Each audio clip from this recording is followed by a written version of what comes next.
Hola a todos, espero se encuentren bien y si no es así y están en fase terminal, los veo en la otra vida. En lo personal, no pensaba subir esta historia, pero pasaron algunas cositas y tuve que subirla antes de lo planeado, así que esto le digo a esa personita. Okami, tu amiga me cuenta todo y me pidió casi de rodillas que subiera la historia. Así que dale las gracias, que seguro ya lo habrás hecho. Cambiando de tema, los dejo con la siguiente parte. Y pido disculpas si los vídeos son cortos, pero por cuestiones de trabajo personal, los hago de esta manera. Y como ya no tengo que decir, los dejo con el vídeo.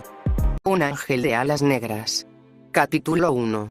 Mirada de tristeza reflejada en un viejo espejo, una sonrisa forzada y el dolor de un corazón hecho pedazos, cortes en sus brazos y moretones, ojos rojos y cansados, cuerpo frágil y débil cual cristal, piel clara como porcelana, así lucía el cuerpo de aquella joven que cansada, caminaba por una ciudad llena de cuerpos, algunos calcinados y otros siendo devorados por los animales, estructuras que ahora servían de hogar para aquellos animales, también. La naturaleza comenzó a reclamar lo que le pertenece, cubriendo con raíces los muros viejos de aquellos edificios. ¿Qué había sucedido? Una pregunta que se repetía una y otra vez en su cabeza, pero sin duda la más grande sería: ¿dónde estoy? Arrastrando sus rotas y cansadas alas, se dirige a un arroyo con la intención de tomar algo de agua. Al llegar, se vería reflejada y cubriría su rostro mientras se decía repetidamente: «Monstruo, eres un monstruo». Apretando fuertemente sus puños y comenzado a llorar, su dolor era grande y con palabras, puede que jamás sea descrito. Ella se dejó caer al suelo mientras sus alas la cubrían, el sol la abrigaba y daba calor a su lastimado cuerpo. Pasando algunos minutos despertaría debido a las explosiones que se provocaban en la zona. Ella se puso de pie, asustada, comenzó a correr mientras intentaba volar, pero las heridas que tenía aún no sanaban. «No quiero morir», se lo decía mientras seguía corriendo en busca de algún escondite para no ser encontrada por aquellos militares que habían llegado al lugar y estaban asesinando a las personas. No pasó tanto tiempo y llegó a un viejo edificio y entonces, sin más opciones a su alcance, entraría, pero le venían pisando los talones. Algunos disparos se comenzaron a oír y una bala daría en una de sus alas. Ella entró con desesperación al lugar y se escondería en el rincón de una habitación, mientras cubría su cuerpo con las hojas secas que había para no ser vista y pasar desapercibida. Las pisadas de aquellos militares se escuchaban cada vez más cerca. Ella aguantó las ganas de llorar y calmaría su respiración. Logró quedarse quieta y no hacer el más mínimo movimiento. Veía cómo pasaban a tan solo metros de ella y armados hasta los dientes, y en sus rostros unas máscaras de gas. Al pasar de unos minutos, se habían retirado. Ella suspiró y saldría de su escondite, sacudió sus alas y limpiaría su ropa, tomaría un trozo de tela de algunas ventanas y se amarró la herida que tenía en su ala. Salió del lugar, dudosa y temerosa, vería a su alrededor, buscando que no haya nadie que intentara cazarla o bien, matarla.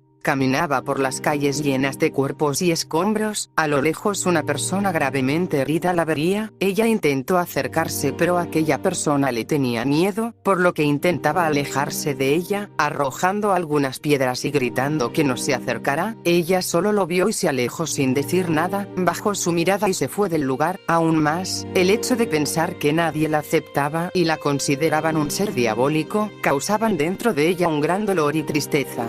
En general, nadie podía confiar en alguien ahora y mucho menos a los que son llamados los caídos.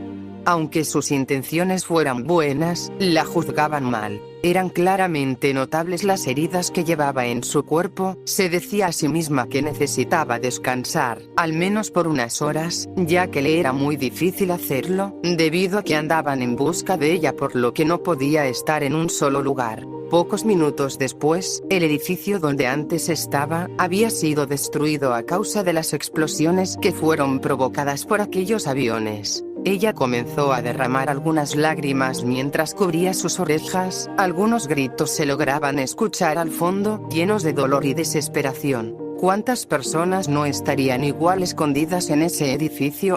Después de ese mal momento, llegaría hasta lo que antes parecía ser una cabaña. Estaba en buen estado, al menos la mayoría de ella, por lo que entraría y buscaría un lugar donde dormir. Estaba cansada, herida, su cuerpo exigía un descanso. Entró a una habitación y en ella pudo ver varios dibujos de luces que iluminaban el cielo por las noches, al igual que otros donde se podía ver cómo aquellas luces caían sobre la ciudad. Ella recordó la vez en que llegó, recordó en donde había caído y también que ella había sido una de esas luces. Asombrada, dio unos cuantos pasos hacia atrás, golpeando un mueble y haciendo que cayeran algunas cosas. Asustada por pensar que alguien entraría o habría escuchado el ruido, corrió y se escondió bajo la cama mientras se cubría con sus alas. Segundos después se calmó un poco. Al no escuchar a nadie acercarse, salió lentamente y vio lo que se había caído. Entre las cosas que habían en el suelo, recogió algunos papeles que le llamaron la atención. En uno de ellos decía lo siguiente: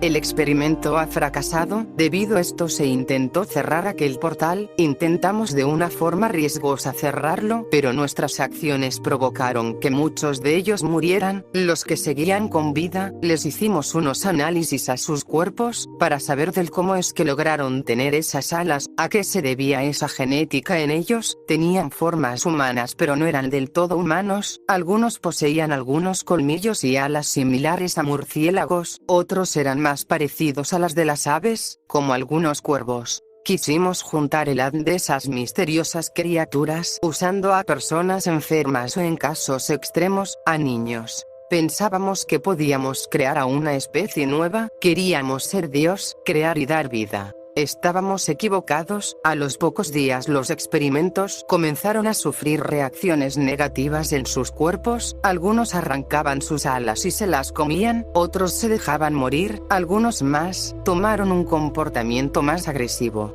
Creíamos tener todo bajo control, pero accidentalmente creamos un virus, el cual nunca debió haber salido de nuestras instalaciones. Solo hasta ahí pudo leer, pues la nota estaba incompleta. Ella siguió revisando los papeles en busca de la continuidad de esa nota, pero no logró encontrarlas y en su lugar encontraría fotos que confirmaron lo que había leído, foto tras foto que bajo de ellas decía: Experimento 1, muere tras sufrir hemorragia interna. Experimento 2, muere de forma dolorosa al rechazar el ADN alterado de una de las criaturas.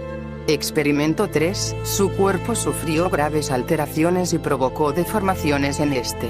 Experimento 4, su piel comenzó a desprenderse, dejando ver algunos huesos y órganos.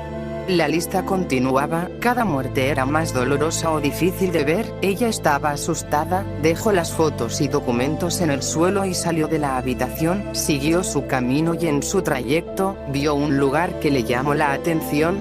Fuera de la casa, había una pequeña habitación, estaba a unos metros de la casa. Parecía como de ese lugar hubieran salido más criaturas, pues habían algunas marcas de rasguños en las paredes. Ella entró temerosa al lugar. Habían unas escaleras que la llevaron a uno de esos tantos laboratorios que estaban ocultos bajo tierra. Había sangre en las paredes, cristales rotos y un desagradable aroma de cadáveres. Era claro, algo había matado a los doctores. Al llegar a la zona donde se llevaban a cabo esos terribles experimentos, se encontró con la desagradable sorpresa de que había niños encerrados en jaulas, pero ninguno contaba con signos vitales. Entre los cuerpos, algunos habían sido devorados, incluso, unos tenían formas tan desagradables. En el lugar habían más documentos, entre ellos una carta, la cual decía lo siguiente: Dr. Rodríguez, lo mejor sería dejar la zona por unos días, las criaturas no parecen morir del todo, salga ahora que hay tiempo, enviaremos una escolta oficial para que los traigan con bien a usted y a su hija. Esto se ha salido de nuestras manos, le recomendamos hacer pedazos su laboratorio antes que el tiempo se termine, esperamos verlo muy pronto en nuestras instalaciones, por favor, use las máscaras de gas que le hemos enviado. Aquella chica estaba cada vez más confundida. No sabía si era parte de aquel experimento o si realmente era una de esos seres que cayeron del cielo. Sea cual sea de las dos, estaba destinada a esconderse de quienes querían hacerle daño. El tiempo pasó rápido y la noche llegó hasta el lugar. Sin opción, no tuvo más que quedarse a dormir. Tomaría algunas mantas que estaban en una habitación y comenzaría a hacer su pequeña cama. Las alas que tenía seguían creciendo, algo que le dolía en grande manera, y por esa razón tenía que soportar el dolor y aguantar las ganas de gritar. Cuando cerró la puerta, se vio en aquel espejo de cuerpo completo. Su ropa estaba rasgada, sucia y desgastada, su cuerpo, herido y sucio, sus alas descuidadas y en general, estaba hecha un desastre. Sonrió levemente mientras se dijo: tomaré un baño y cambiaré esta ropa. De entre las cosas que habían, revisaba un ropero en busca de algo que ponerse, encontrando un vestido negro con algunos pequeños encajes y decoraciones blancas. Después de darse un baño, se vistió y se vería al espejo de nuevo y se preguntaba: ¿realmente soy un monstruo? Trató de no pensar más en eso y se fue a la cama, juntó sus alas e intentó dormir, pero las alas eran un problema, por lo que tenía que dormir boca abajo. Algo incómodo podría ser, pero eso no le impedía dormir, así que solo se cubrió con las mantas como pudo y dejó caer sus alas, las cuales tocaban el suelo. Al final, pudo descansar como